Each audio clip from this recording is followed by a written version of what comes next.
আসসালামু আলাইকুম। আমি ইনকিউবেটরে ডিম দিছিলাম 17 দিন আগে আমাদের একটা এই গ্রুপের ভাইয়ের কাছ থেকে।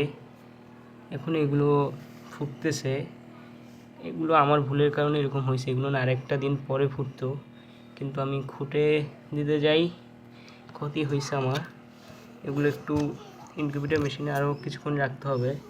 আমি তা থেকে আগেও ডিম নিছি। এবার একটা 60 ওয়ার্ডের আর একটা 40 ওয়ার্ডের বাতি দিয়েছি আমি। এখানে বাচ্চা আছে 25 পিসের মতন।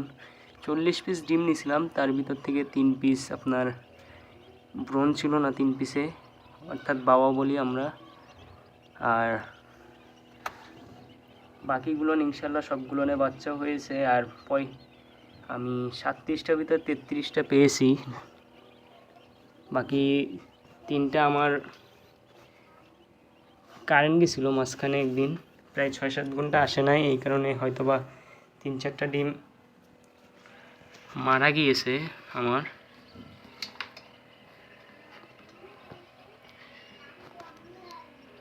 ওগুলোর ভিতরে আমি ব্রণ হয়েছে সবগুলোর ভিতরেই, শুধু 3টা বাদে। ওগুলোর ভিতরে আমি দেখলাম যে আপনার বাচ্চা ব্রণ হয়ে মারা গেছে।